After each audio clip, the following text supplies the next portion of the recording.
I have the video somewhere, but I landed upside down on my head in maybe 5 feet of water, 6 feet of water. So I land and you can see all the mud and So less, like, you mean like 50 yeah, centimeters? yeah, something like that. Oh yeah, it's like it was a foot ridiculous. and a half of water. It's Yeah, like 2 feet. yeah. Damn. And I have the video, but I don't know where it is. But from the video, you see that they just pick me up, and I was totally, how do you say, Unconscious? Unconscious, yeah. And I wake up in the ambulance, and I'm like, no, wait, I have 2 more jumps to go. And the guy said, no, don't do that. Just relax, don't do it. And so I start touching my chin, and I had this big scar in my chin that went all the way through, and I could stick my tongue out of it. So What? it was weird, I said no. The guy at the ambulance said no. It's better if you just Rest. skip the two other jumps.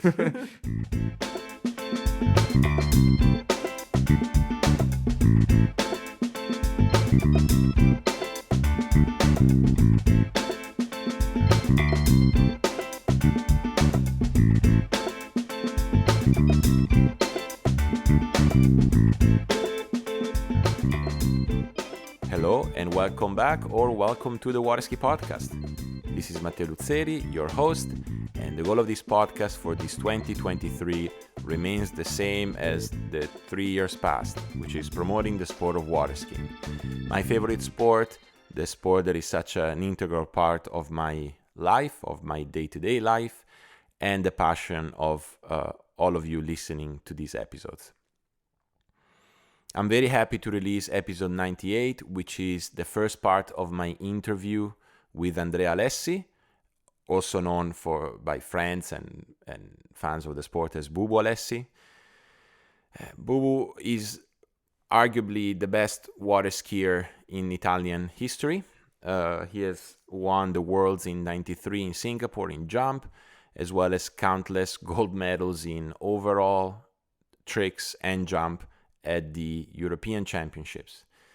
He's also coached the national water ski team shortly after his retirement in 2000 and left a mark on the next generation of Italian water skiers, which includes me and others that are still active or might not be skiing at the moment. I must say that when I started skiing with Bubu in the national team, I was a young under 21 skier, and I felt the pressure of skiing with such a legend in our sport.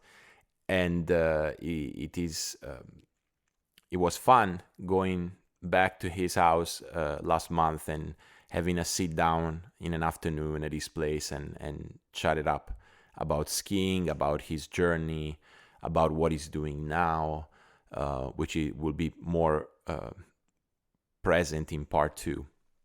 But I had quite the revelation in having a conversation with someone that obviously left a profound mark in the sport, but also someone that I shared a few years of his journey with. And I'm very honored of having done that. And I'm very keen to recognize the impact that those years have had in my skiing journey and in my life. So very pleased that I had a chance to spend some time with Bubu.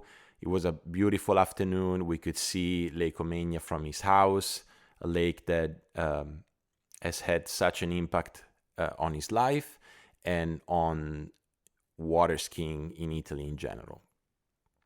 In this first part, we talk a lot about his early days and his path towards high successes in the sport.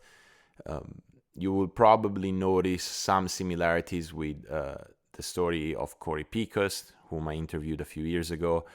That sort of feeling of being recognized as good early on, despite probably Bubu might have not been so in tune or so interested, let's say, about that. his journey was clearly defined by self-improvement, which he mentions a few times in this first part, and that certainly served him very, very well. Self-improvement is certainly also at the core of the program that is sponsoring this episode, which is the Flowpoint Method. You must know by now the Flowpoint Method is an online water ski training program developed by Marcus Brown and Jenny LeBeau. Marcus has been featured on this podcast more than once, and I'm hoping to get him back for the next few episodes. But basically, what Marcus and Jenny do is they leverage on their experience. They are extremely competent in strength and conditioning, nutrition, water skiing technique, water skiing equipment, mindset. And so they pool all of their expertise together to provide a holistic approach to water skiing, covering all these aspects. Now, if you are like me, you're in the Northern Hemisphere and it's a little cold, well, it's off season. So that means hitting the gym, working hard to prepare next season. If you are in the Southern Hemisphere, you're probably skiing, and I'm very jealous of you. Well, the program adapts no matter what hemisphere of the world you're in. So you will be covering the in-season portion in that aspect. So, doesn't really matter. You're pro, you're amateur. The Flowpoint Method provides structure and guidance for anyone who's truly committed to take their skiing to the next level. And that includes pros of the caliber of Jason McClintock, Rob Hazelwood, Corey Vaughn, Chelsea Mills, that have been really utilizing their program to their advantage. So you can do that as well. You can become a member of the Flowpoint Method by going to thewaterskipodcast.com/Flowpoint Method, one word, or you can click on the link in the show notes. They have I believe a 14-day free trial right now going on, so you can, take a chance to look at the program and see if it's something for you. But I would suspect that if you are a water skier that cares about improvement, that should be a good one for you to check out. Also, a small announcement. I've mentioned this in previous episodes, but I will be delivering an online seminar in sports psychology for water ski coaches starting at the end of February. If you're interested or curious about what that's all about, you can write me an email at matteo@thewaterskipodcast.com or click on the link in the notes to shoot me an email. The curriculum is almost crafted, and I'm very excited to be delivering this at the end of next month. So if you're curious about it, if you're a water ski coach who wants to get some fundamentals of sports psychology, or if you're a parent, someone that, coaches their kids, if you are someone who enjoys helping water skiers, this course, I believe, is for you, and I want to think you will find value in it. So, that's it. These are the two announcements. Let's jump right into this first part of my interview with Bubu Alessi. Enjoy. Bubu, welcome to the Water Ski Podcast, my friend. Thank you for taking the time to sit down with me. Thank you. It was it's really great to be here. Look, I know you've been listening to a few episodes, and it actually was funny. Last year you called me whilst I was in Florida for the Masters, and you said, "Hey, I've been listening to your podcast. It's really good." So, the first question of my episodes. It's always the same. So I'll relay it to you. How did you get into water skiing? Well, I got into water skiing when I was 9. Actually, until a couple of months ago, I thought I started to ski at 7. But I met Gioppi, the Italian coach, last week, and we were basically we were just talking about the past, and he gave me a couple of dates and years when I started to ski, and I actually realized he told me that basically I started like a couple of years later. Oh. So I think I started around 9, and I was here in my home, and normally during the summer I would fish, go fishing, and I guess my mom saw me a little bit annoyed, and she said, "Okay, let's go. I'll take you across the lake, and we go water skiing." So that's how I started. I started with my brother, and when I got there, Giovanni Pillar was there, and he actually helped me to get out of the water the first time. And then every day, my mom used to take me there, and that's how I started. Yeah. And so there was a ski school there that Giovanni Yeah, was Mario running. Savoini used to ski there. He was a really good trick skier. He stopped skiing early when he was still quite young. So his father started the ski school, and Jean-Jacques Potier was the coach, was a French coach, and he was taking care of the big guys. So it was Sergio Zanardi, the Yeah, driver, used to ski there. Riccardo Casilli, yeah, Mario Savini, obviously, and a couple other guys. I don't remember the name. And since I was the only one younger than the rest of the team, Joppy kind of took care of me, nice. and so I started to ski with him, and I basically ski with the Joppy all the time. I never really ski with the other guy, because then he stopped. He kind of, I think, I started to play golf, and so we spend a lot of time here on the lake, Yeah, and then years later we moved to Milano Marittima, yeah, because here was kind of hard, because you couldn't really ski all day. In the morning it was okay, but then it's a big lake, so you could. It was pretty good, because I used to do other things. In the afternoon you couldn't go skiing, so I used to take Joppy. Used to take me and Fabrizio Ciapponi, all the other guys. We used to take like a truck, load the mountain bikes, and we used to go up here on top of the mountain, and ride down with the mountain bikes. We couldn't ski, so we were doing other things, playing ping pong, and we had a really good time. yeah. So yeah, just to give a bit of context, we are on Lake Omegna, which is Yeah, where you yeah. were born and raised and still live. And it is we can see it here, is a natural lake. So I'm assuming sometimes it's just not skiable, right? No, but it was actually quite nice. I loved it here. It's just that it was getting harder and harder to practice. But I think when I was young, it was actually. I mean, if I think about it, it would be a lot better to be in a place like this than in a ski lake in the middle of nowhere. You had other things to do, so it was good fun to water ski, because of the context. So I really enjoyed it. Yeah. So, you started at 9. We ascertain that now. Yeah, I get. Yeah. And it sounds like there was a lot of fun, but you also were able to see some really good skiers training like on the same lake. When did you start competing, or like, doing tournaments around the country? I think the first one was like maybe a couple of years later, like not even the regionals.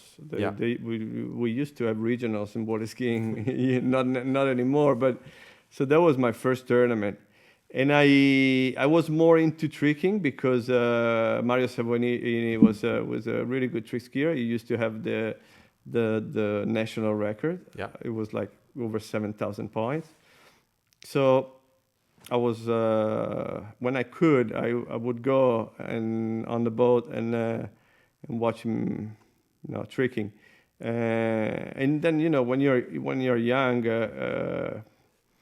it's hard to be competitive in slalom, and as well even more in jumping. I think I can't remember when I started jumping, but that was years ago. Actually, the first time I went over a ramp, I think I was on my trick skis. No way. Yeah. What? Yeah. Well, I don't know. They say you could do it, so So I you said did it. okay. So I did it with the trick ski. It was okay, but like super low ramp, and And so yeah, I used to spend time on the boat and watch Mario Savini tricking and all the other good guys. They Yeah. were older than me, so they were way better than me. Yeah. And then I can't remember exactly when, but Mario kind of quit really young, and so Mario's father was not interested in the ski club anymore, and my father took over so we moved from the other side of the lake to where we are here. So Yeah. this became kind of like the ski club. Not actually this house, but the next door, which was my uncle house, but nobody was living there. So we used to spend here in the morning. We were load the ski boat and another little boat, and we used to go across the lake to the other side, drop all the stuff on a dock, and spend the morning there. So that's So this was this area right here, like the next house was like the ski school, yep, yeah. like how you say, like the headquarters, Yeah, right? but it was like a playground, really, because then even the guys who were not skiing used to come here. We used to play, what was it? Sort of like a tennis with the soccer ball, Oh yeah, 2 against 2. So it was, calcio tennis. yeah, catch a tennis, bravo. Yeah. It was quite good. So that, and as I said, mountain biking and all the things that we couldn't do. I mean, that we could do when we could not ski. Yeah, yeah, yeah. And so your father takes over the ski school, because I'm assuming that Mario was like a local person, like so his Yeah, father yeah. was. It was from here. Okay. Yeah. So yeah. And so you start, and is there like, were you in a group of people that, like, I don't know, what was aspiring to be the group you were looking at, meaning, you guys wanted to go to do tournaments and starting to, improve so that you could be better skiers, not just as a recreational activity, let's say. But the it was just really a ski club for tournament skier. Okay. We were all doing tournament because a couple of years later, actually, maybe it was the year after I started skiing, another kid arrived. Is 1 year older than me. Is Daniele, Yeah. who is actually my partner in many business that I have here. So we ski together a lot, and then same thing. He kind of retire. He retired soon, Yeah. and he became serious. And I guess I did not. And For you a know, bit, yeah. For a bit. and I continued playing for a while. But then you started to get better, and I said, well, maybe I can give it a go and keep on doing it. I had no pressure from my parents to stop. Yeah. So Were you so like I'm certainly not part of that category, but there is sometimes you find these kids who it seems like things come easy to them. They're learning trick quick. They're doing well in competition. Was that your experience, or were you struggling at first? How were your early days in skiing?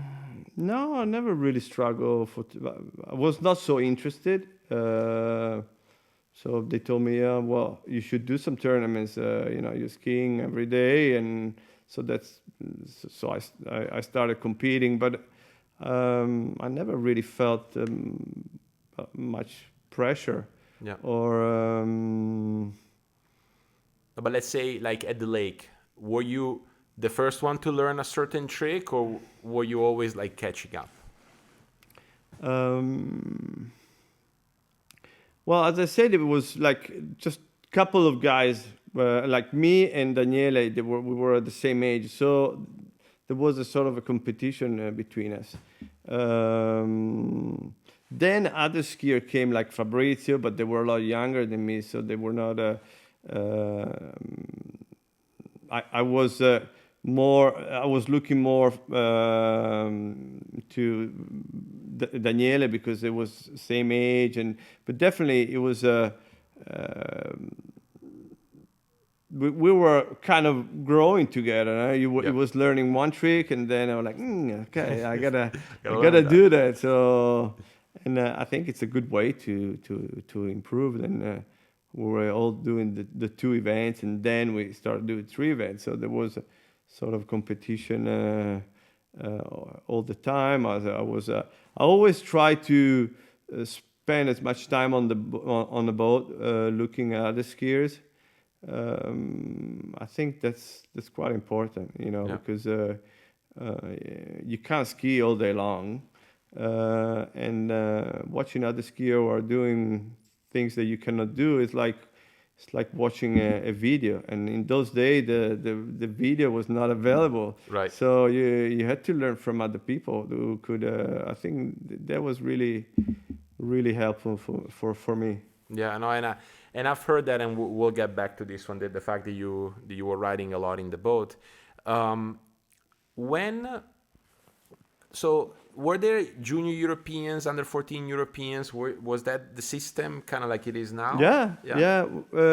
No under 21 in those days. Right. So it was like Dolphin, then junior, and then senior. So at 18. You were turning senior. That was quite a big step, compared to now. And it was not that good when I was younger. I remember skiers who used to win a lot more tournament than me. But I don't know. I always try to compete against myself rather than the other. So didn't bother you? No. I mean, if there is something that I cannot do, it's not like I have to bang my head on. It's just see if it's too good. All I can do is just improve myself. So if I did my best and I end up fifth, I was happy with it. And if first, obviously, was better. But I didn't win much. I won. I think. I don't even remember what I won as a dolphin. Maybe I won one gold medal in jumping.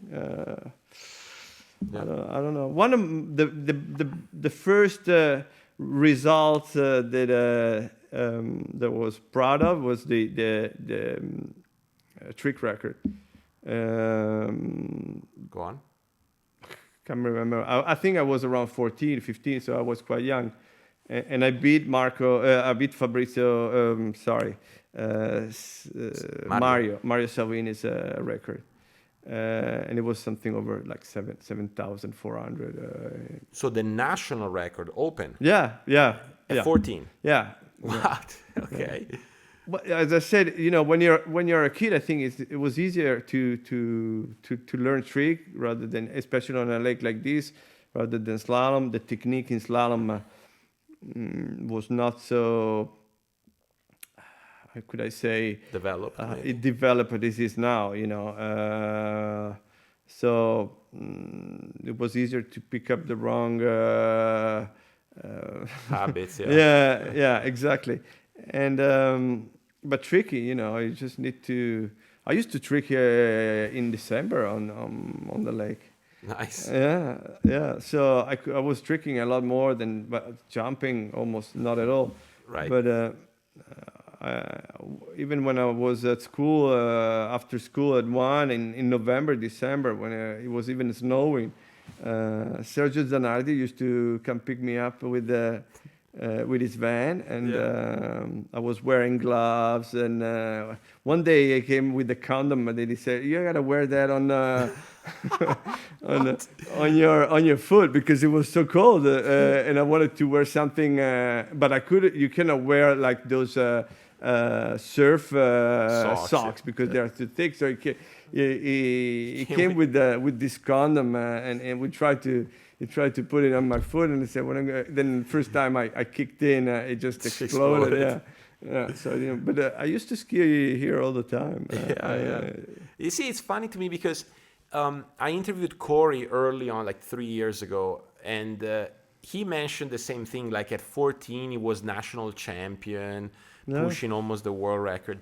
And then that went away. And now it's coming back. Like now there's a lot of young trick skiers, starting in the women and now in the boys, that are like, I don't know, 16 and trick 12 grand. But there was a moment where, I mean, at least maybe when I was growing up, the adults were just unreachable, you know? Yeah. You see what I Yeah. mean? Yeah. Like, whereas you at 14, you were the national record holder in trick. Well, that's because I think, especially in Italy, they all started to slalom even at the early age, and but you know, when you're young, you're not developed. You don't have the muscle. You don't. In jumping, it's the same thing. How can you be 14 and be and jump 200 feet? You're Yeah. jumping at 5 foot at 51 kilometers per hour. So you can work on the technique, but you can't get the result in an open event. Right. You get the result in your category, but not in your division, but That's not true. tricking. You don't have the limit. It's like gymnastics. They're good when you're 14, and so and slalom. You know, maybe some skiers are more developed physically, even if they are 14, 15. But then the risk is that maybe when they turn 24, they have to stop because the slalom is so hard on your body that you haven't got the strength to be to be that good and to ski at certain. Roping. I've seen, for example, Matteo Yanni. He was a super talented skier, but Yeah. it was just too hard for him, especially because he was skiing a lot. When I used to coach you guys Yeah. and I used to tell him, go easier, don't. In April, it was already skiing at 38 off, 39 off, and When it was cold, yeah. so. But here it was not. It was not really a choice because if you wanted to ski a lot, you could trick because it was a bit of wind and it was a bit rolly, but you could trick all the time. I was tricking a lot. And then this thing changed when we moved to a smaller lake. And you also, you have a team. Let's say you have a ski club and you have a team of 5. Yeah. You trick for an hour each. It's like 5 hour of 5 hour. And it costs a lot to the families. Yeah. And it costs a lot in terms of time to the ski club that he has no time for do recreational skiing or so. You just have to focus on a team, and that's it. That's how our ski club was. It was just it was like just a team of 5 or 6 skiers, and we were all slaloming, all tricking, all So that was and we used to get quite a bit of money from the federation, because every skier had like his 40 hours or even more, 100 hours a year. So Hours of skiing. Yeah, hours of skiing from the federation. So my parents, my father said, okay, we're gonna have a ski club. We know that we get this amount of money from the federation. We have to put a bit money for a coach, for a driver, and you get an idea of how much money the season costs, and how much you have to put in, and if it's reasonable, you do it. But by doing that, you have a group of skiers that they really grow a lot because they're all competing. It's like skiing with good skiers all the time. Yeah. I guess the most comparable thing for the US audience would be like a a lake with like 4 or 5 families, and they're just, the lake is basically consumed by these 4 or 5 kids that are just like pushing. Yeah, yeah. And It's organized differently than in the US. yeah, it's different. Club Well, is, I don't. yeah, club is really important. But now there is more of a mix between tournament skiers and recreational skiers. So if you have a ski club, you can get more money out of recreational skiers or the seniors that wants to be coach, and you can afford to pay more than a kid that skis 200 hours. I mean, I don't know how many hours a year. Yeah. No, for sure. So that's why tricking, makes sense. Yeah. Now in the States, your father has a boat. Maybe he was a skier, a good trick skier. You live on a lake. You pull your kid and you stay out. It's just the cost of the fuel. That's it. Right. And so maybe I don't know. I'm guessing maybe that's why, tricking is back, and you have so many good and young kids because they have to spend time. And the way it is structured now, a ski club or even even a ski school in the States, I don't think you have the time to do a lot of tricking. Enough hours, because that's what it requires in tricking. Because I feel that compared to slalom and jump, where very early on, like, you're doing too much. Right? They can take 5 slalom sets a day. You can do like 14 passes sets or like 9 jumps a set. Like those things don't make sense. Mm-hmm. But in tricks, if you're learning a new trick, you're always stopping. You're always, So you can stay out like an hour. You don't have to. You don't have to try too much. I used to have a break at the, because if you keep on trying one thing, then you get the bad habits. Yeah. Right? You have to try. You try for maybe you fall 10 times, and then you say, okay, I move on and do something else. But if you do it every day, eventually you get it. I wouldn't spend maybe an hour on the same trick. But I used to ski, especially in the winter. As I told you before, I used to trick maybe an hour non-stop. So it was a lot of tricking. So you said that you didn't have a lot of success in the junior, like, dolphin days. Yeah, even junior, I didn't. I don't remember anything in particular as a junior. I was enjoying jumping more and more.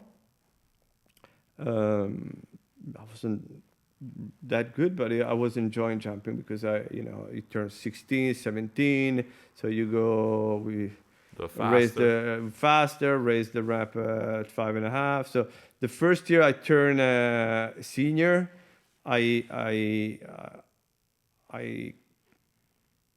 the last year as a junior, I think I jumped 46 meters, something like that. Okay. And then from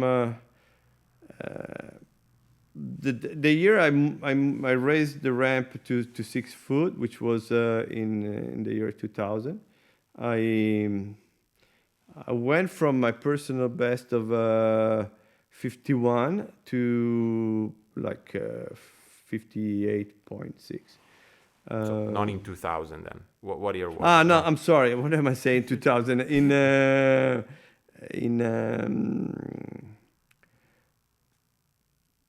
87. 87. Yeah. Okay. I was 20, not in the year 2000. I was 20. Okay. No, in 2000. Okay, no, yeah. I don't even know if you're still skiing in 2000. I actually quit in 2000. Okay. The Worlds were in 99. 99. Yeah, so it was 99.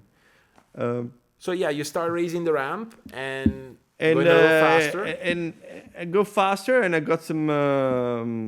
So the first tournament of the year, I went like 54, and I beat Marco Merlo's record, national record. Okay. So I said, "Oh, okay, I like it. Then I went to the European Championships, and I was considering myself more of a overall skier Okay. because I was good in trick. I maybe knew I could, but the French at at that time they were really good. So I wasn't sure that I could win a medal at the European in tricks, because Pierre Carmen was there, Bene, Martin. There were. Yeah. But I thought I had chances in overall. In '86, the year before, I had a third place in overall. At the senior Europeans. Yeah. Oh wow. So the year after, when I raised the ramp to 6 foot, I said, well, I'm good in trick. I improved my jumping a lot. My still struggling slaloming, but I have two good events out of 3. So maybe I could do something better than a bronze medal, and I end up winning jumping, Okay. which was totally unexpected, and I won overall. So I won my first 2 gold medals in '87. At Europeans. At Europeans. So that means you beat Martin in overall. I beat Martin in overall. Francie was there. There were some other good jumpers. Well, to be honest, in those years, all the best jumpers were in the U.S. competing in the Pro Tour. Not that Francie was not competing or other good jumpers were there, but I would say that the top guys were in the U.S. Yeah, in the U.S. But I jumped my best, and I won the event, so I was happy with that, and I won overall. And then I came home, and we had that was towards the end of August, beginning of September, and we had the nationals here. Here in Romania. Yeah, in Romania. And it was actually a really good setup for jumping. I used to like it a lot, and I jumped my best. I went like for 58, so I beat my record of 58.1, and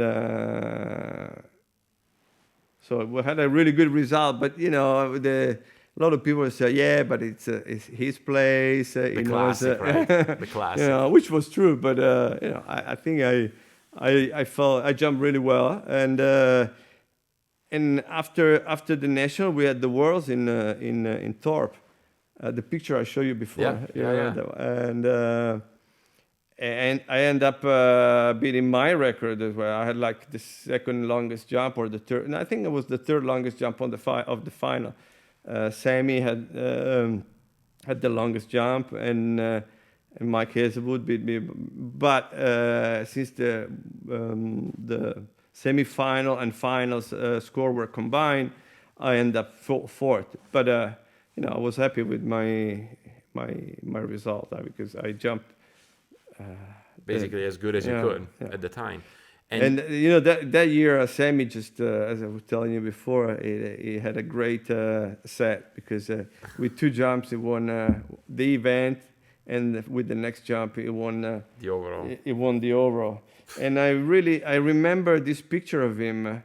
It's a shot that is taken from behind. We see all the crowd. You see the ramp, and he's cutting. He turn and he's cutting into the ramp, and you see him from behind.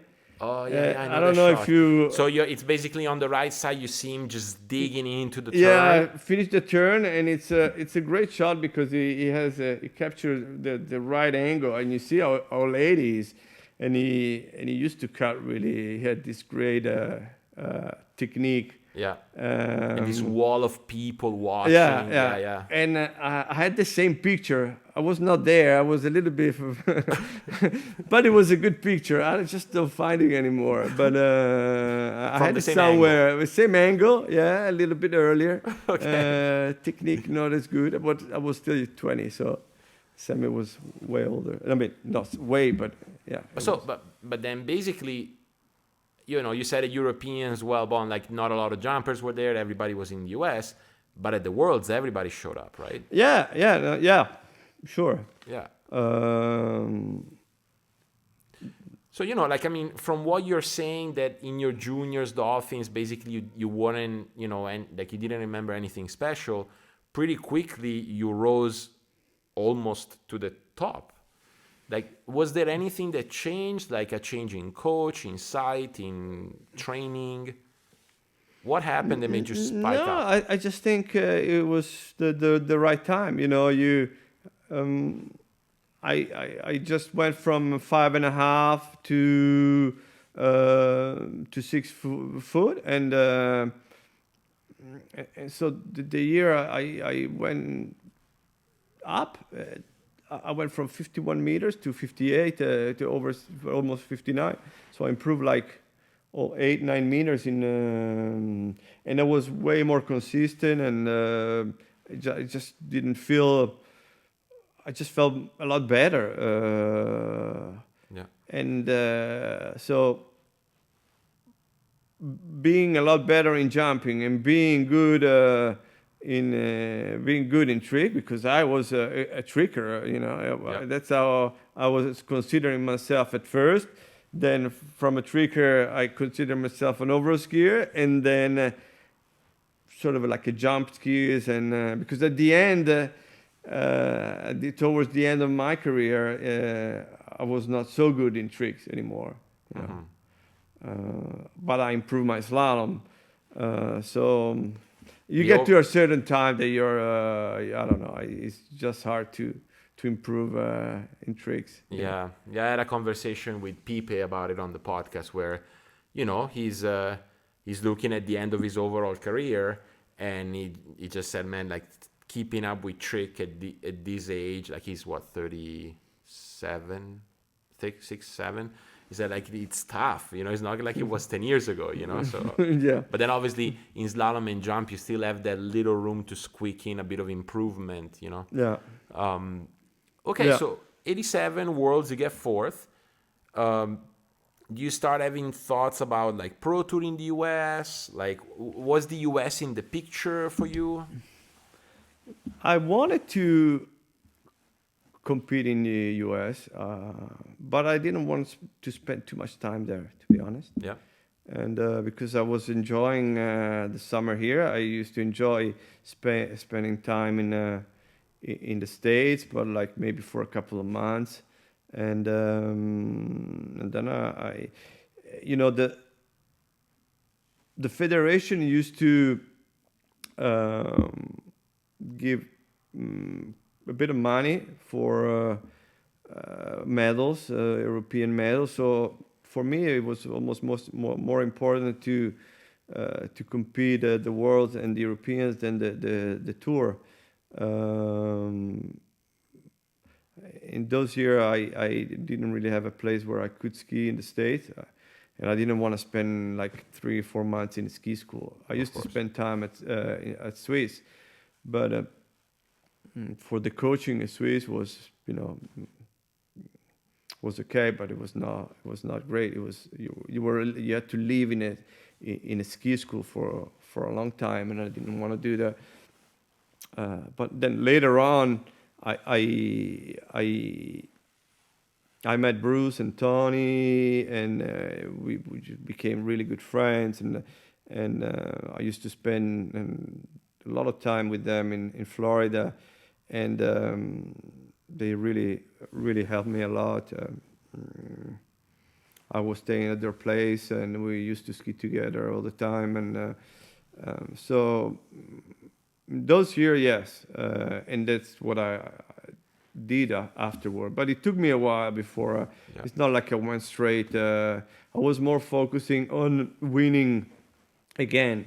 You know, to win once, it's easy. To win again, it's always harder. And for a while, I did manage to win 2 gold medals every year. The second year, I didn't win jumping because I crashed. Okay.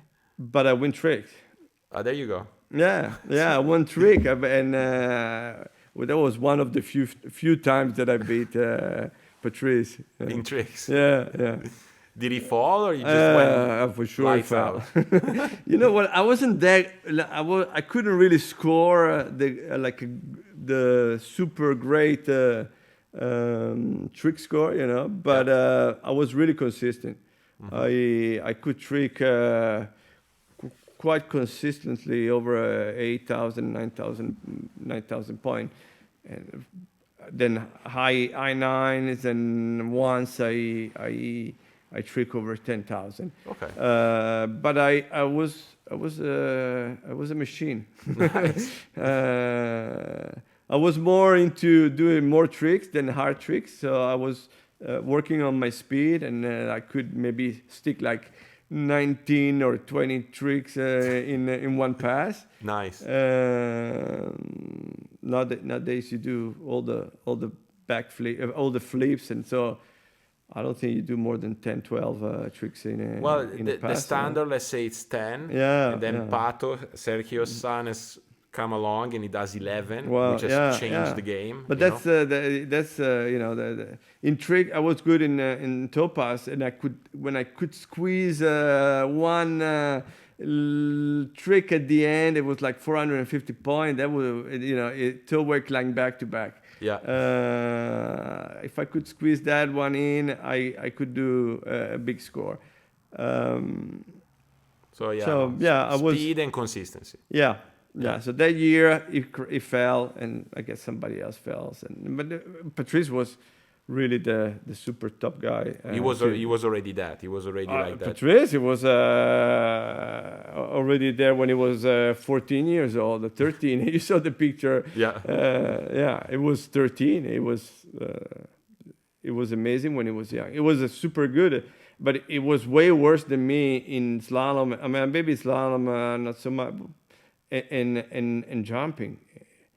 But he improved so much, especially in slalom. Yeah. He became a really good slalom skier. He did.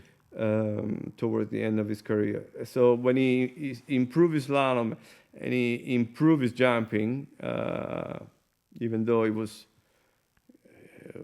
not a real jumper, but I think he could do pretty good. I think he jumped like 58 meters maybe, or 50. I'm not sure, but you know, with 3 events like that, then after a while, he became unbeatable in the overall. Yeah.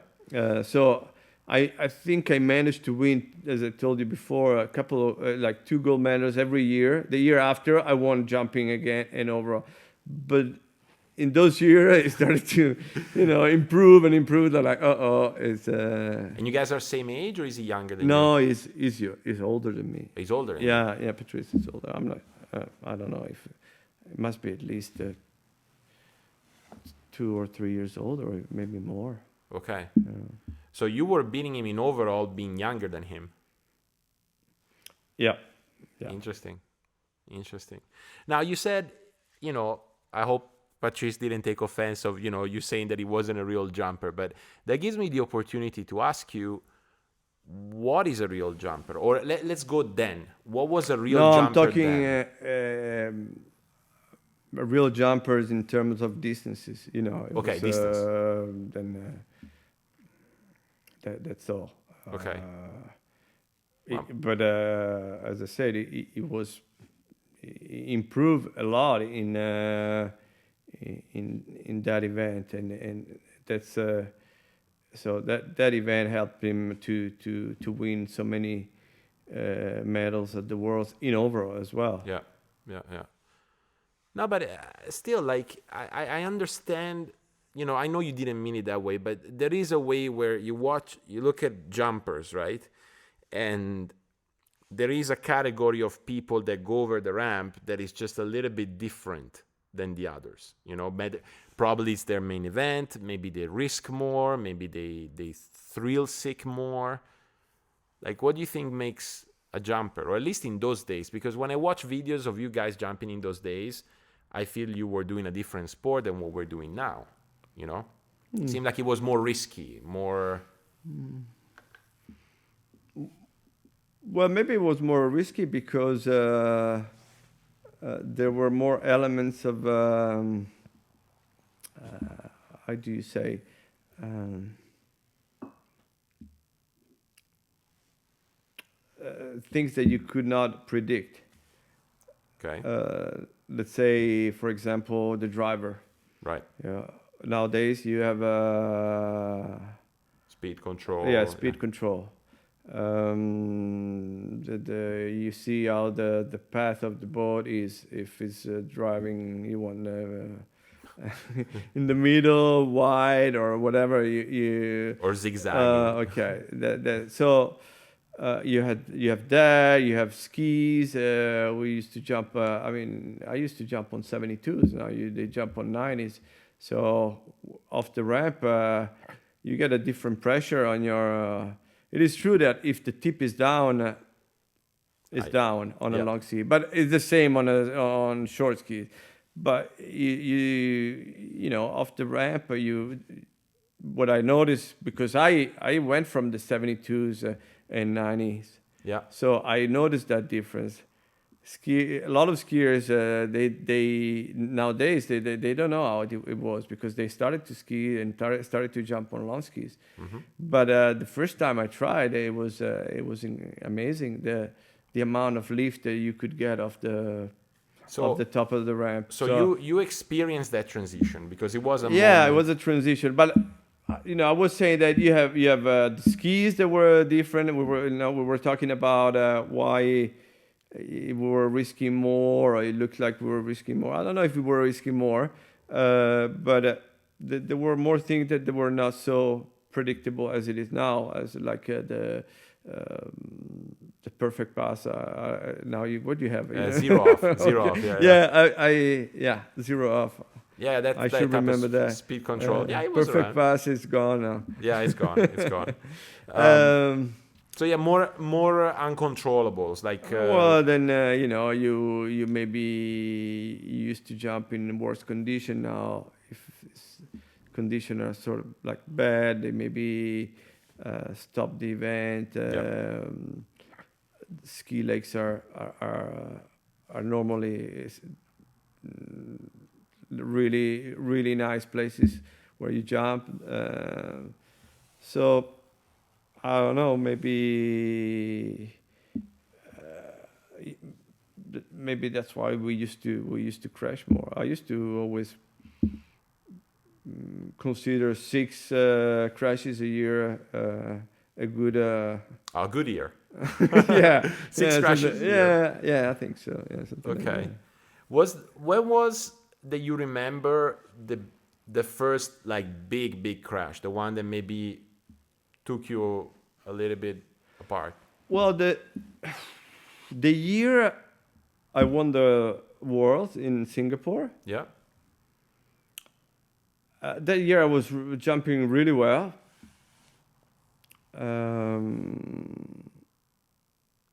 It used to be a tournament in Sweden called Sola Master. It was a pretty big event, and all the like Bruce and all the good jumpers used to go there.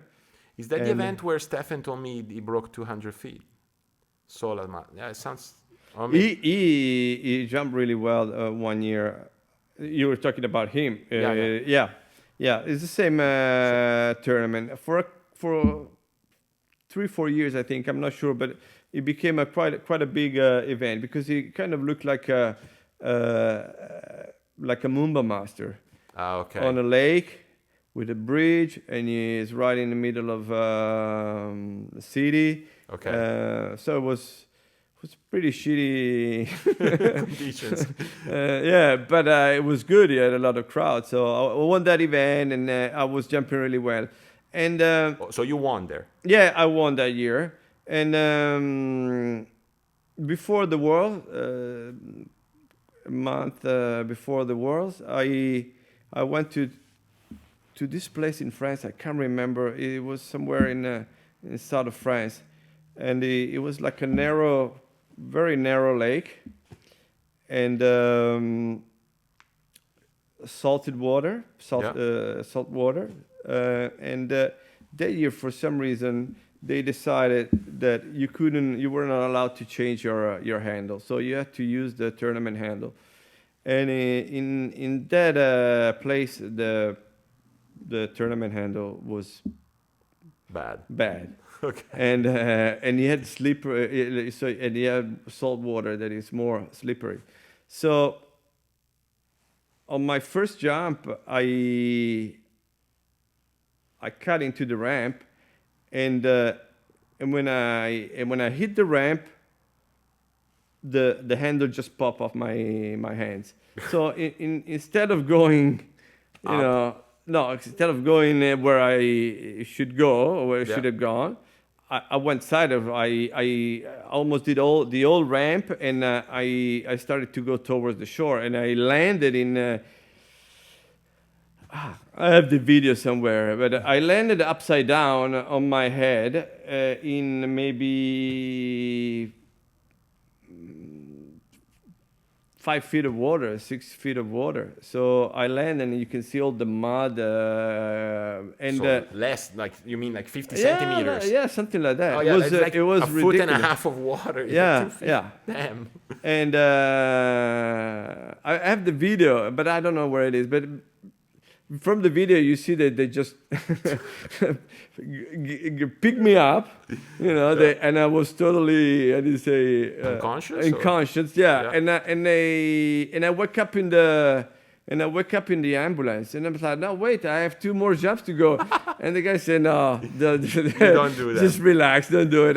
And so I start touching my chin, and I had this big scar in my chin that went all the way through, and I could stick my tongue out of it. So What? it was weird, you know. I said, "No." The guy at the ambulance said, "No, it's better if you just." Rest. Skip the two other jumps.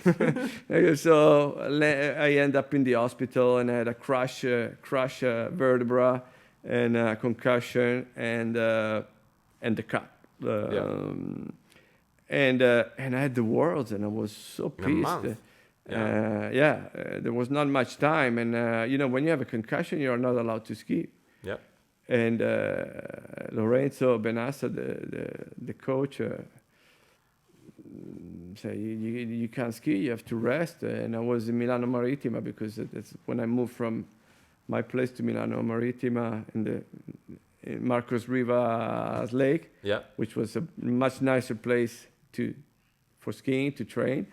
I was there and I just couldn't ski, and you know, the words were coming. yeah. And so at the end I started to ski anyway. You know, I say I have to go. I have to ski. I can't. I have a week of skiing, and then we have the worst. So I was always telling, no, I'm not skiing. But yeah, Kind of skiing. And then in Singapore, I won the Worlds in that year. So Okay, so that was a bad crash, but it didn't really affect my. You know, I guess because it was not my. It was not my fault. I had a bad crash also in. We were talking about crashes, right? Right. One of the worst one was at the Worlds in Rockbrunn. oh yeah, You remember that one? I've seen a it video. so many times. Yeah. And that's another story. You want me to tell you about this story? Well, yeah. Let's go with Worlds first. Let's go Okay. with Worlds, since we had a nice preamble to Worlds. Like, Yeah. you're having a good season. A month before, but hold on. I thought you said you won that. No, okay. So you won the event in Sweden. You go to France for this tournament. Yeah, it and was you not get a, on shore. It was not a big event, but but you were there. Yeah. But anyway, yeah, I ended up On shore. On shore, and then you have a month to go. You show up to Singapore with a week of training. Now I understand that you said it didn't affect me because really they gave you a shitty handle and it slipped out of your hands. So it's not something you did necessarily wrong. But tell me about the Worlds. You show up, you know, Singapore. Yeah, that was a good year. You know, I was jumping really well. I was tricking really well. My slaloming was improving. So at the end, I end up with 3 medals: a gold, a silver, and a bronze. I won a silver in was it in the overall or in tricks? I can't remember. Well, One of the yeah. So yeah, I was I was skiing really well. Okay, so Singapore, are you leading in the prelims? Were you first after the prelims? No, I was not because, to be honest, I don't remember much. But since I've seen the video, I remember that Jim Clooney was jump after me in the finals, and so I had the longest jump. I was first, but I had to wait for him. Yeah. So I was second after The prelims. yeah. Uh, Bruce wasn't there. Bruce wasn't there because it was her. It was there. I mean, it was there because Tony was there. He was cheering for me, and Yeah. but it was a good opportunity because he was also jumping really well. But and so it was a chance that I couldn't miss. Yeah. And so yeah, I had another skier, Jimmy jump, and I can't remember. He didn't jump. He didn't jump very well. I don't know. I'm not sure if he ended up second or maybe third, and John Livingston got second. I think Okay. John got second. So one of the things I remember from the, I mean, I remember I was 5, but I'd heard of, like, knowledge had been passed on to me, that was the first Worlds that was won over 60 meters. Was the first time Yeah, that the that could Worlds, be. Yeah, you know, yeah. was it your first time at 60 meters, or had you already jumped more No, than no. I jumped over 60 that year in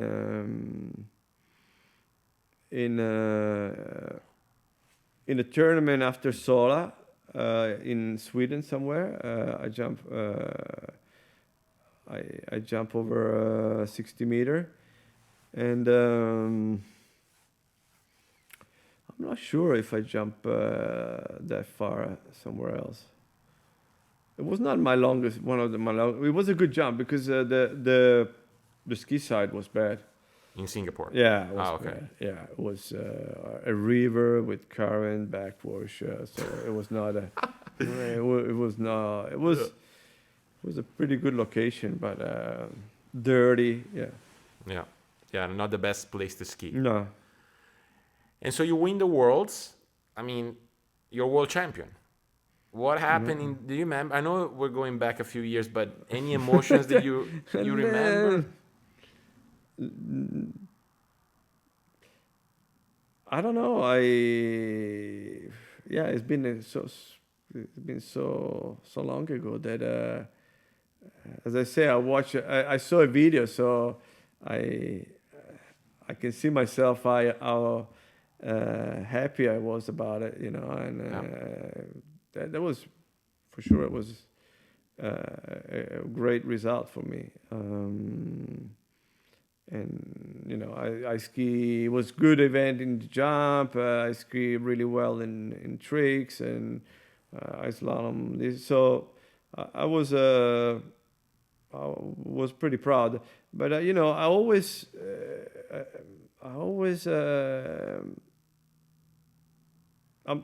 when I do my best, no matter where I am in terms of if I win, well, obviously a world it's a world, but I always try to think about what I can do myself. The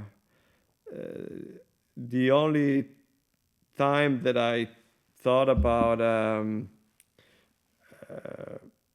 beating somebody else, and try to do something extraordinary. Yeah. It didn't end up really well. Okay. What was that? Well, like in France, for example. Okay. When I crashed, because I wasn't really. I felt like I had to do something or like over 100%. Yeah. I knew I could do 100% because I did that a lot in the past. You know, I won tournament doing my best. I won events doing my always beating my yeah. So in big events, so I knew I could always give 100% or close to it. Yeah. But you know, when you think, I gotta do 110 or 120, that's impossible. And that year in particular, a lot of things changed in jumping because Bruce was the first one to come up with the idea, or maybe it was not the first one, but it was actually the first one that made it possible to make longer jump skis. Yeah. And he started to work with Exocet. Yeah. And so basically they started to make jump skis longer. And then he arrives in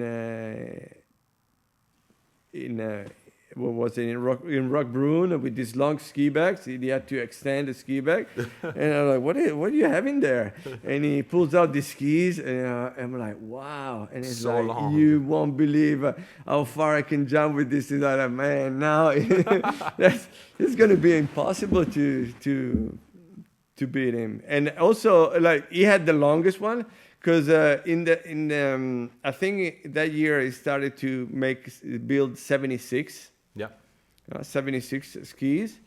And then I said, well, 76 are good. Why not try 78? Yeah. And so when he arrived towards the end of the season, when the Worlds are always like September, he arrives with these 80s, and compared to my 72s, I'm like, what am I going to do with my 72s?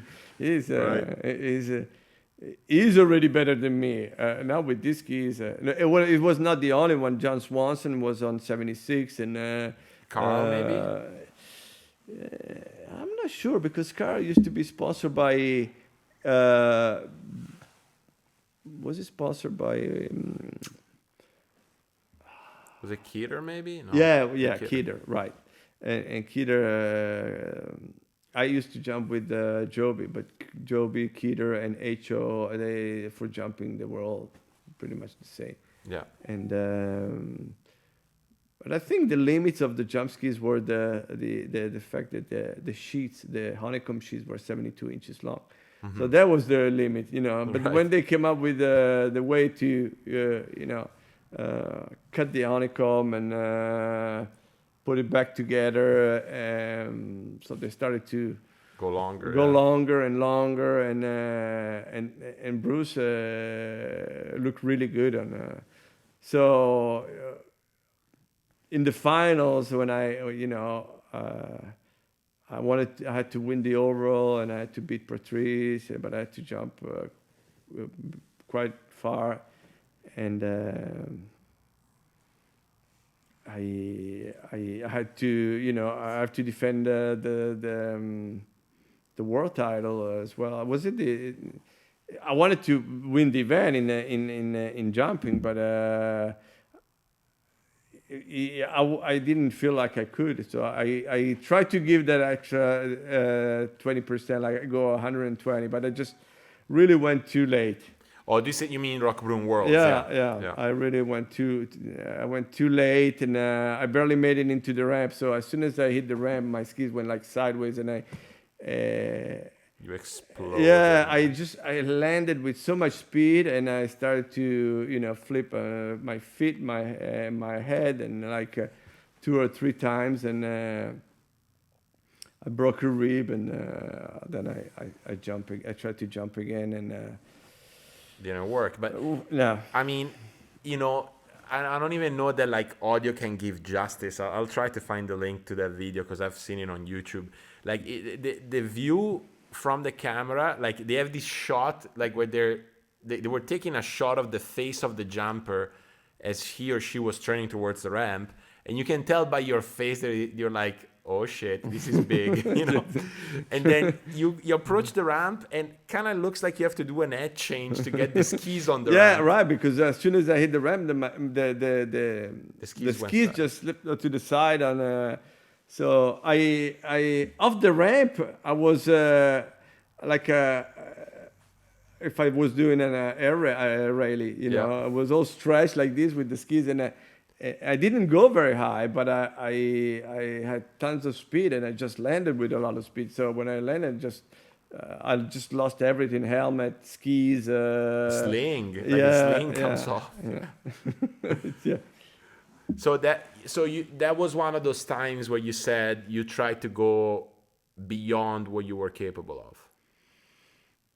Yeah, because I was not confident in the gear, the skis that I was on. Yeah. I always try to work and I always try to get the best things for myself, or in terms of equipment like skis, So and when I saw those big skis and they were all jumping easily a couple meters further, you were like, wow, I really have to go for it if I want to stay up to speed. Yeah. And but then I tried them as well, and I did feel the difference, and so I had the chance to test the short skis and the evolution, which is still nowadays present. is pretty much I don't know, they look pretty much the same. I'm sure they improve rocker and even maybe materials, but there's not much different. If you look at the skis in those days, the 72s, you can really tell the difference. It was a totally different way of. You definitely went through the biggest change in jumping that has been, let's say, at least in the last 30, 40 years. Yeah. And that was really thanks to Bruce. They came up with this. Yeah. Yeah. And was it because I heard that he was also fumbling around with snow ski jumping for a bit? Yeah. So was it like? I always see him. He wanted to become. He wanted to be part of the Olympic team for snow ski jumping. Because he said, well, if I make it, then I can get a lot of sponsors, and so he moved to. I think the first year he moved to Lake Placid because years ago they had the Olympics, so there was a trampoline there. Mm-hmm. It's not that easy to find a trampoline. It's not like you go in any ski resort and you find it. Yeah, exactly. So he had to look for one in the States, and he used to move. He moved to Lake Placid. To Lake Placid, and he met what's his name? The Eagle. You remember the Eagle? They had the movie about this guy from England. Oh yeah. They call him the Eagle, and I saw the movie, and he met with him. So it was fun because he had to compete in the qualifying, but it's quite scary. I didn't go to Lake Placid, but then from there he moved to Steamboat. There was another ski jump there. And he bought a house. That was another story. Was quite funny because he went full on. Yeah, he went full on because look, it's quite similar. Mm-hmm. They crash a lot less than in water ski. Yeah, they crash a lot less, and it's similar. But he had no skills on the skis, and it's not easy to stay on those skis because. I tried them. They are very long. They have no bevels. Yeah. They're kind of the bevels are kind of rounded. So once you land, when you go down, you are on you have two grooves, so the ski cannot move. But when you land, and you have to be in control, and it is not so easy, especially if you have like icy snow. Right. But it was good. I went once. It took me up to the top, and I looked down, and I'm like, "Whoa, this is scary." Yeah. But did you do it? Did you try it? No, I tried to. No, no. You have to start on a small one. It's like if you want to water ski and you go at 57 at 6 foot. No, no. Okay. Okay. You have to start on a smaller ramp. They give you the same skis. You have a small ramp, and you do a But did you little do jump. that? No, I No. didn't do that. I just tried to ski down a slope with those skis because that's another exercise that you have to do to learn how to be in control. Right. So I did that for. I didn't. It wasn't that far from from qualifying to the the Olympics Oh. because he wanted to do that because in Australia no one was doing it. Ah, okay. So he wanted to be the only Australia to do that, but you had to reach a certain. You had to do a cut. Yeah. And I think he just missed the cut, not far, but I don't know. I didn't maybe practice long enough, or he didn't have time to do it, because he was still skiing. And that's the other thing that I would say. Like, I mean, in snow ski jumping, you gotta be very light, because a lot of it is like floating and air form. Whereas obviously, I mean, you look at pictures of jumpers in those days, and I would say still to these days, water ski jumpers are strong, right? So there might have been also that contrast in body shapes. I don't know, That's true. Yeah, you know. I don't know. Maybe nowadays, if you look at snow ski jumping, you can really see this thing. Yeah. The jumpers are quite thin. They're super light. Maybe back on those days, even if you were a bit bigger. So now they go extreme. So if you're lighter, even the suit that they have, little difference in terms of how much air, how much lift the suit can give you, makes a huge impact. So they have to. It's not like water skiing that you can wear any speed suit. Yeah. In ski jumping, the suit actually works as Like a parachute almost. Yeah. it creates lift Yeah. more than the skis. In water skiing, the skis creates the lift, and your body, yes, a little bit, but the skis are wider, the tips are huge, and the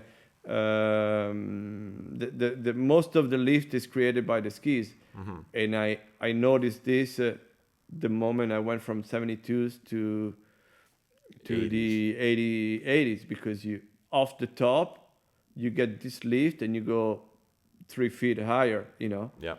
and that it becomes it turns into a further jump, like a The parabola is completely yeah. different. Yeah. So, but that's more. I think that's the more the skis. Mm-hmm. And the suits are always, super tight, and that's how it is in water skiing. In the snow ski jumping, if you notice, the suits are wide. They're Yeah. kind of baggy, because when you lean so far forward, it kind of creates it turns. It's like a wingsuit, and so that creates lift. The skis not so much, because they are not as big as water skis. So it's the whole body and the skis that creates the lift. So I think that's the main difference. Mm-hmm. Mm-hmm.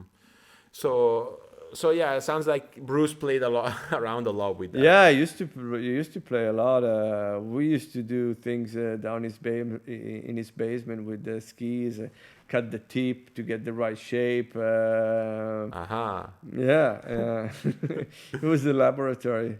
And I'm assuming sometimes those experiments didn't go so well. Yeah, yeah. Well, it happens when Yeah, you're no, trying to it test. does happen. Yeah, but it's another aspect of the sport that is interesting. You have sports where your body is all you have technical skills, but you're also in water skiing. You're also using a tool, Yeah.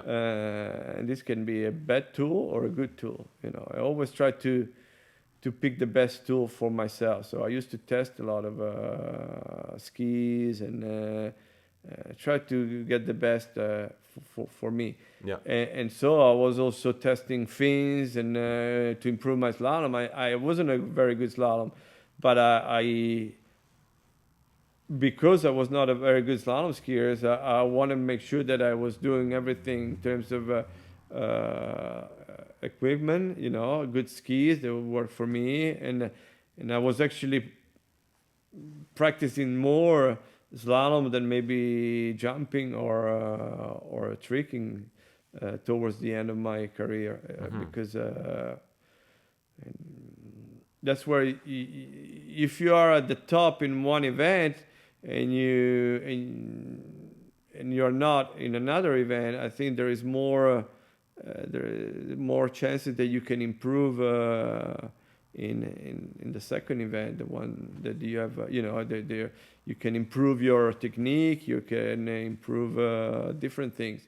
If you reach the top in one event, it is maybe harder. Yeah, yeah. You have more margin of improvement, So right? I was definitely dedicating more time into slalom. So was that the time that you got interested in equipment? Because I mean, one thing, there's different levels of interest in equipment, right? Like it's test everything that is out there, Yeah. then test everything that is out there, and then start fumbling around with bindings, with fins. And then there's the next level, which is chopping tips and cutting skis and filing bevels, Did you get to that stage as well, or? I did a little bit. I Okay. did. The first time somebody worked on my bevels was Brett Turley Okay. on my Joby, because I used to ski with Joby. Brett Turley was a Joby skier. So we came to the Swiss school, and I was trying to get a decent, a decent ski for my slalom, and he came and he just started to sand whatever. What are you gonna do? What are you doing? Try now. So I felt a little bit better, but then you have to understand the how it works. Why a sharp bevel works one way and why a round bevel works one way. You know that if you go too far down the ski, starting from the tip, and you round the bevels too much, it affects the ski in a certain way. And same things with the fin, because now same thing now. You started to ski and started to slalom, and adjustable fins were. Yeah. Yeah, we had to learn that too. Right. Right. Right. So at first you just to play around and you have no clue, but then you get Yep. an idea. You get help from other. Well, then I ski with Andy a little bit, and Brett Turley won the slalom in '91 in Singapore. So it was that year, the year that I won jumping. Brett Turley won slalom. Yeah. So it was a really good slalom skier, and he helped me out. But even Bruce, and we were testing a Trying to lot. figure it Even in out. jumping, you could work on bevels, and then another thing that we noticed that will make a big difference in terms of not just speed, but the way it was affecting the ski while cutting is the how much stiffness you could get in the Torsional. torsionally. Yeah. Yeah. Um, we noticed that a very stiff ski, jump ski, torsionally would make the ski kind of kind of skippy on the way. Yeah, bounce like boom, Yeah. boom, boom. The tip would grab and then grab, and for example, my old jump ski, my 72. One day, I had those skis for like over a year and a half, and I had those skis on the table, and I started to look at them, and they were twisted, like like they were twisted torsionally, because by cutting and cutting and cutting, they just start so that twisting. meant that the skis were soft, but they were working quite well. Other ski that torsionally were testing that they were super steep, because you know by putting the carbon in a the different carbon in layup, different yeah. area, you can get a different stiffness, not in just one direction, but in different direction. And that's what we notice. So we're always trying to come up with new ideas.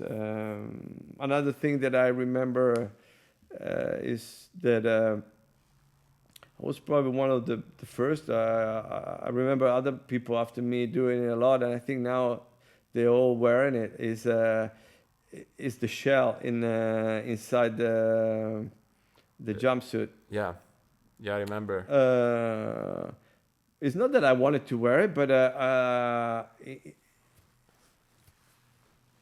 You're talking about a motorcycle shell. yeah, basically. yeah, because the only shell you could get was a motorcycle shell, and I came up with that idea because every time I used to crash and land on my I always tried to land on my back. I thought it was the safest way to crash, And every time I crash, I used to spit blood for like 3 days, like red blood, the super red, the super, like, okay. Not good. I don't know, maybe I should get a wetsuit with more padding, and then I thought about, I've seen I saw this shell from Dainese, Yeah, and Dainese. they were one of the first one to make it. I think actually they were the first one to make it, at least in Europe. I said, I'm going to buy that. And I started to wearing that. And then I saw French, other skiers started. And I think now it's pretty common to have... I've seen it's going away a little bit for yeah, some reason. maybe, now you have better wetsuit. You can make them stiffer. But for a certain time, I remember a lot of skiers doing it. Or another thing is the arm Jesus, it's been The so arm much. sling? Yeah, the arm sling with the loop on the bottom. That's still a thing. Yeah. You know why I came up with that idea? It's No. because I was with Marina Mosti, and I remember she used to have problem with her sling all the time, because women have a different waist. Yeah. So wider hips. the sling used to come up too much, Yeah. and then it's like it's almost like you don't have it anymore, because the loop is so far up on your arm. Right. So it's just a matter of hips. The women have different hips, so they will never be able to push it down. And so I went to see Randy, and I can't remember. I think it was Randy at the Master Line. Is he still there? Yeah, he's still there. Okay. I went to see Randy, and I said, Randy, why don't you make me a sling with the loop At the bottom. And he tried it, and it worked. And then Tony, a lot of now it's pretty common in women, especially. In women. Yeah. So, I mean, this is interesting because when we're going to take a break, obviously, but like once we come back and we're going to start talking about coaching, I obviously remembered you as someone, who understood, or at least brought me to understand the importance of equipment, maybe at a time when I was young and I didn't know how important it was. But it's cool to hear that even when you were skiing, you were already, searching for better equipment, trying to improve that aspect of skiing. Well, I think you have to improve all the aspect. That's the main thing. If you focus on just one thing, you're missing so much on another side.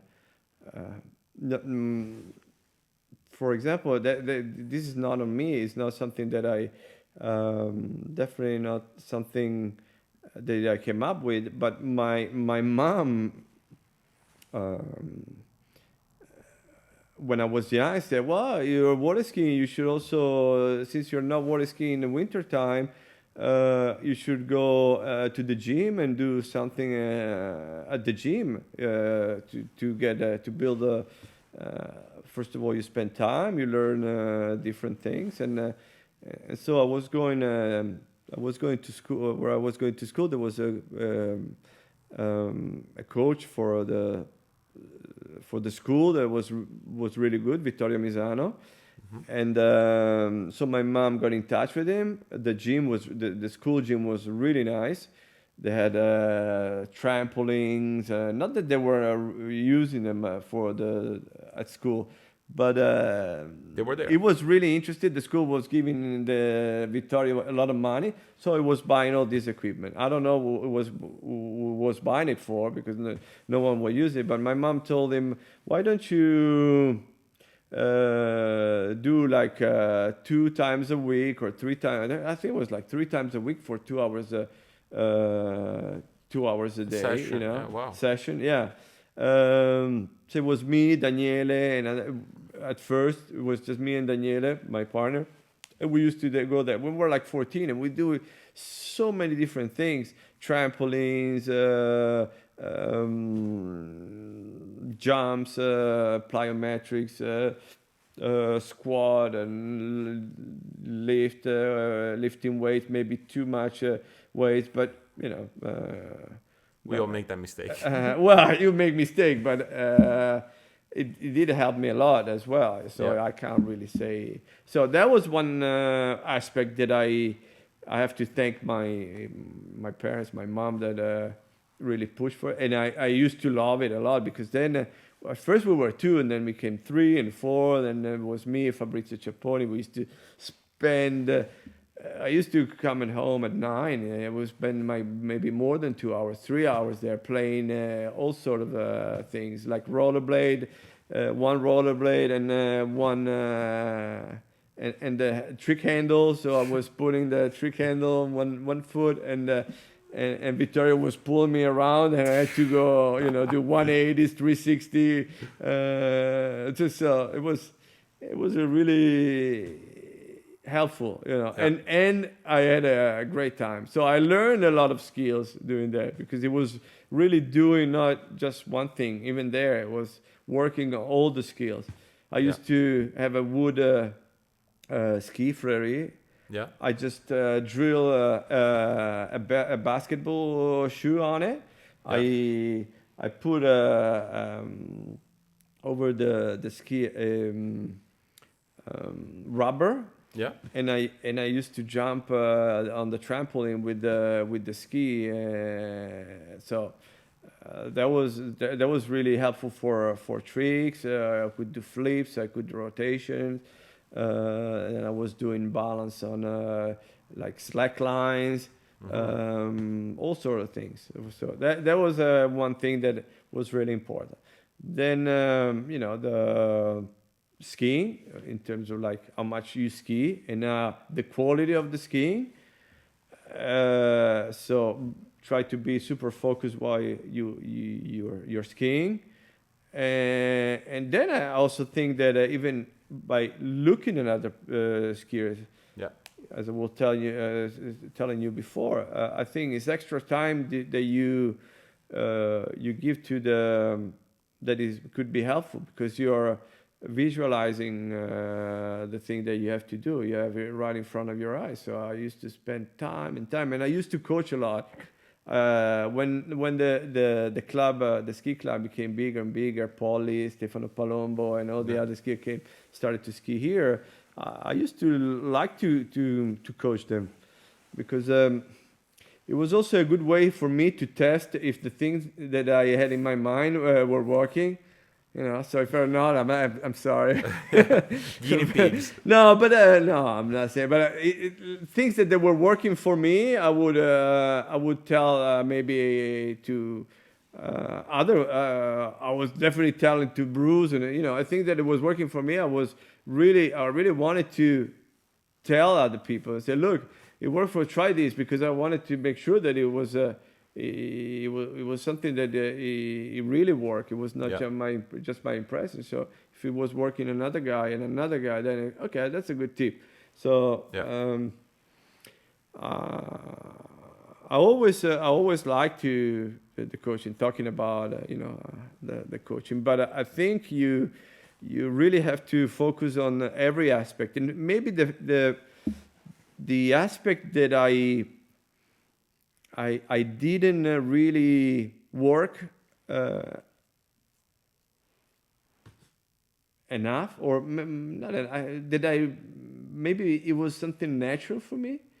Was the mental aspect. Okay.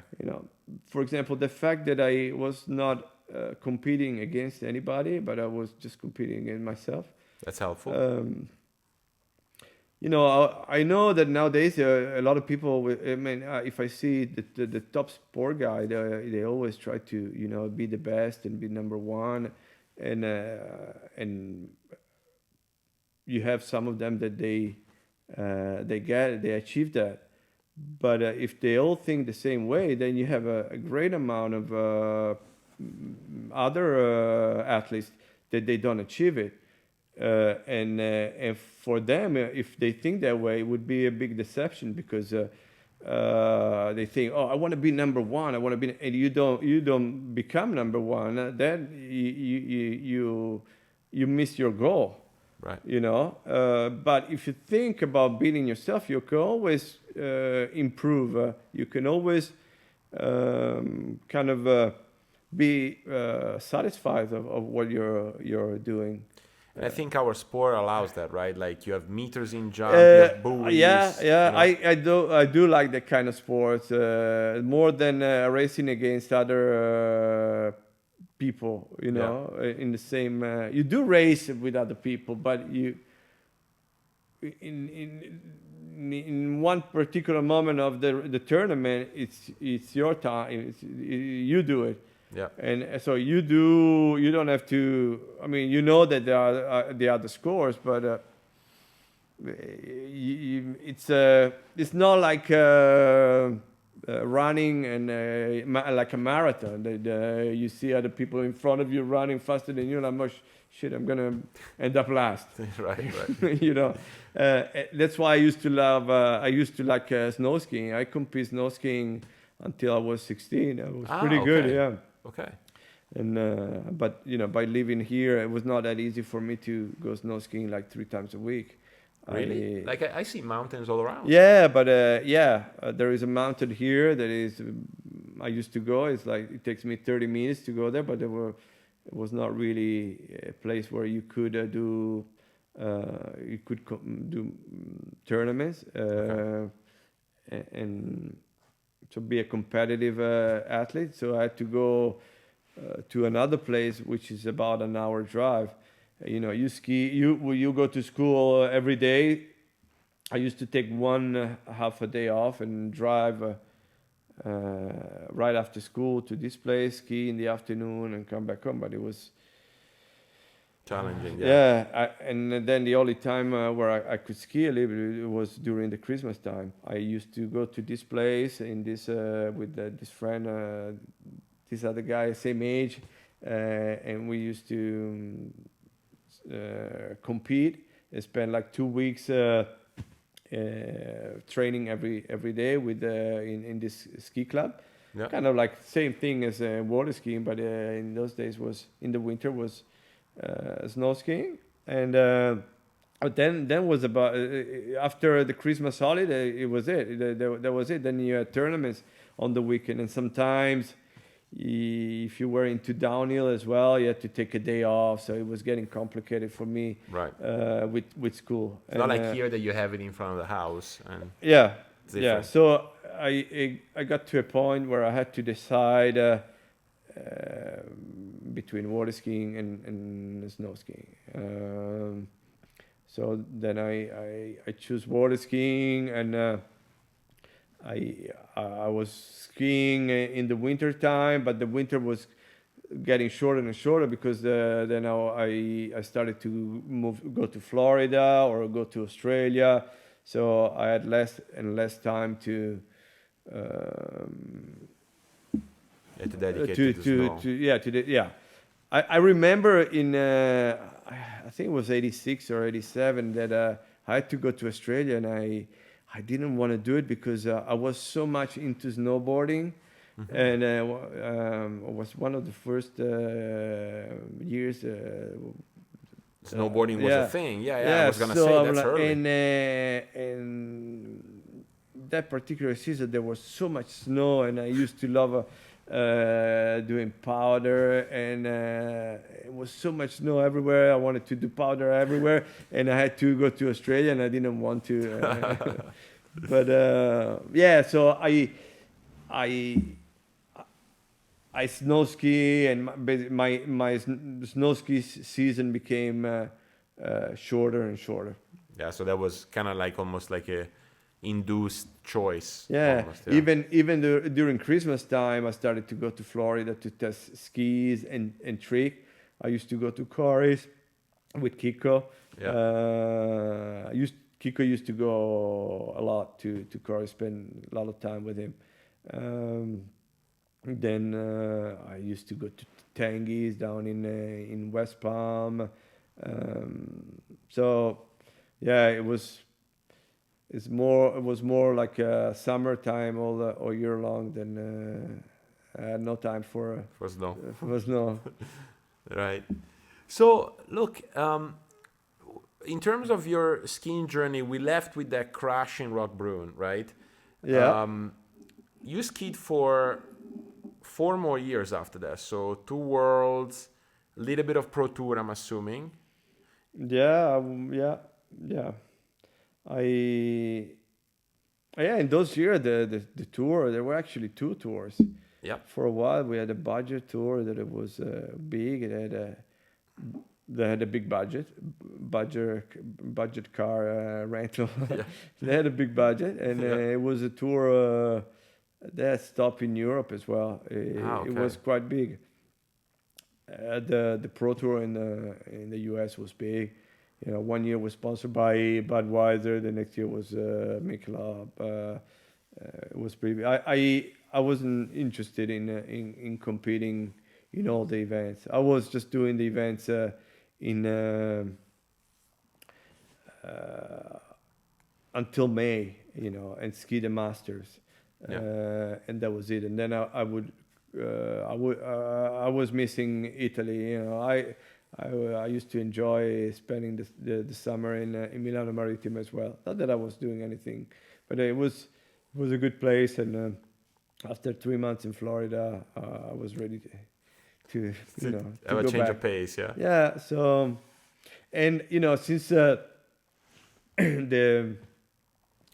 Italian Federation was sort of my main sponsor, I had to compete in the events that they were important for the federation. Europeans, So Euro Europeans, Cup. even, yeah. So I ski in Mumba. Can't remember, maybe 3, 4. Once we went with the team with Maurizio Grillo. Yeah. I can't remember which year was it. To Mumba. Yeah, because on the same weekend they had like the junior worlds. So it was me. I was going. It was Kiko. Kiko was there, and then Fabrizio, Betta. They were there for the junior, and we stay in this place for a month with Bruce. Yeah. It was in the middle of nowhere. The only thing you could see were rabbits everywhere, and it was so hot. That was the first time I met Rafi.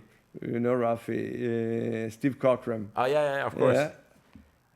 I met him there. I didn't really see him much because he was so sick that he spent like 3 weeks in a container in a motorhome sick.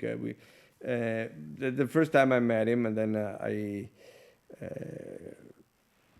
met him many other times. But this place was just in the middle of nowhere. What I remember the most about Australia that year, that there were you always had like 10 flies on your face. Okay. And you were like, always, that was the worst thing. And that was my first experience. But then I went other times and we spent time with Bruce, and I really enjoyed it. Yeah. So so Mumba, so Masters, so Pro Tour stops until Masters, then back home. Any particular memories from those tournaments that you like? Did you ever win? I had a bad crash I had not a bad crash. I would say it's maybe a stupid crash, but I hurt myself pretty bad. It was in winter. Where was it? Let me see. What's north of Orlando? What's north of Orlando? Claremont? No, not west, just north. Altamont, near an Altamont, there is a ski lake with a fountain. I can't remember. Enola. Lake Eola, maybe? Lake Eola. Yeah, something. Yeah. it was an event, a pro tour event there, and I skied the first the semifinals, and then in the finals. I just I didn't have my soap with me. I used another soap, the green soap. Yeah. And I didn't wash the bindings properly. So when I hit the ramp, the heel of my left foot came up. Yeah. And off the ramp, I just lost control, and I landed with the ski in a weird way, and I just snapped my femur. And I thought I thought it was actually the hip, because I had this weird feeling that I couldn't feel the hip, but it's just because I broke the femur quite high near the head of the bone. Yeah. And so that was pretty bad, because it took me a long time to get back.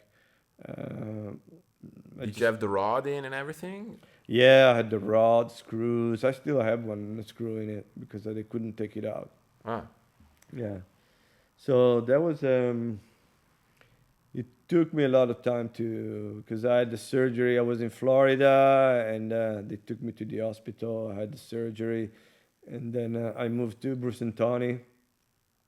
And Bruce and Tony were taking care of me. I was laying in bed, and after a while, I started to get up, but it took me, I think it took me a year to get back. Yeah, like 100%. Yeah. I remember I went to the doctor, and he said, "Oh, you're good. Your femur is the bone is good," but I just didn't feel right. And so Bruce said, "Well, he said he's good. You have to jump." And I'm like, "I don't know. I don't feel like jumping." "No, well, he said you can do it. You're safe." I just forgot that I had no muscle bone, nothing. The muscle were gone, and so I said, "Okay, I'll jump. I'll try." I went over the ramp, and I was so scared of crashing that I just throw myself backward, and I land on my back, and I said, "No, I just don't feel. I have to wait a little bit more." But I waited like another 3 months before I started to jump a little bit. Yeah, get the whole process back. Yeah. Yeah. So it's not. And also that kind of affect my mind, because when you start hurting yourself, and if it takes you months or two, you say, "Well, it's okay." You try to recover as soon as you can, as quick as you can. When it takes you a lot of time and you're in a lot of pain, and you're like, "Well, if it happens again, then it would be another long time. Yeah, and so you start thinking, well, is it worth doing it? And but I did ski for another.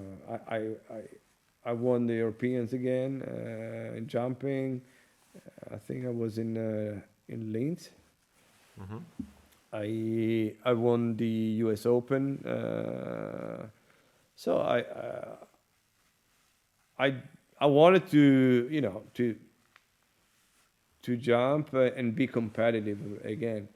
And at the end, yeah, I did. Did you ever win Masters? No, No, not even close. not even close. But because I had this, remember when we went and I was a junior there, and then that year Freddie broke the world record on the lake.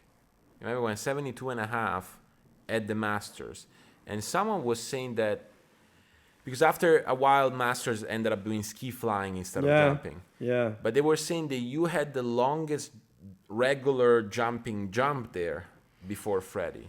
really. I No just clue. it was not my tournament for some reason. Yeah. First of all, at first it was kind of complicated to ski in the master. Yeah, So you had to ski a lot in the States to be able to ski in the master.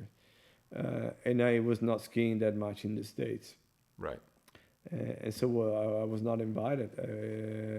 So I didn't ski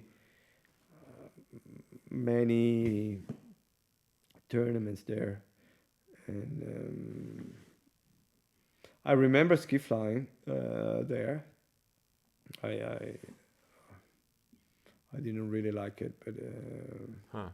for a couple of years, I think they started to push the ski flying. What was And it about it that you didn't like? Or how was it to ski fly? well, first of all, it was kind of complicated. You had to just to be able to practice. You needed a special boat. Right. In those days, a boat was maybe doing 208, 300 horsepower. And so to be able to do the ski flying, you needed another boat. And I remember Nautique built this special boat with this special engine. No one was allowed to drive it, but yeah, I can't remember his name. But I think it was Les. Less thought, yeah. Les Todd was allowed to drive it. Okay. And we used to practice all together. We were doing like sessions all together because we all wanted to try it before that. So it was Bruce and then Jared, Freddie, Scott. yeah. Then the boat was maybe going to on another lake, but so first of all, it was a bit complicated for that, and and then I don't know. I think it was working better for people who were like maybe going more progressive with the car and just have a like good long edge all the way into the ramp and kick properly really well. Like Freddie is, he told me this story that it was a kid. He used to jump I don't know. He used to jump a lot to grab apples or something. He told me this story. It was funny. Freddie is super.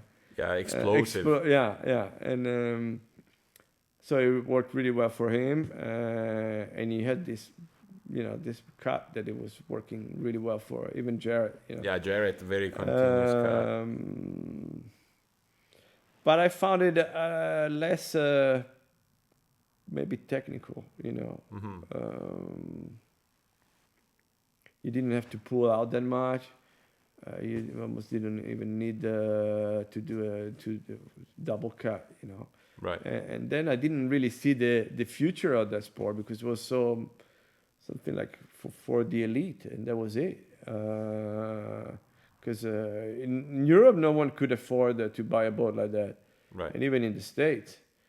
So maybe now the boats that they are more powerful, you could do something in between. Right. But I think at the end, it's nowadays it's a good compromise. Powerful boat, the ramps are nice, they're a bit longer. That was a good change, for example. Yeah. In ski flying, the ramp had a different angle, and it turned out that it was good also for Regular jumping. regular jumping. I think it was not as long, but they made the ramp a little bit more forgiving after ski flying, and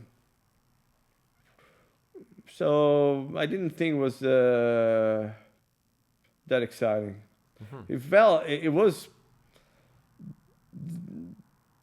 different because the main difference was that off the top of the ramp you had this constant pull. The boat was keep on accelerating, and so you had to hold on with two hands. You just couldn't just pull in and then release one hand. You had to hold on with two hands for long because the boat was keep on pulling. So you kept climbing.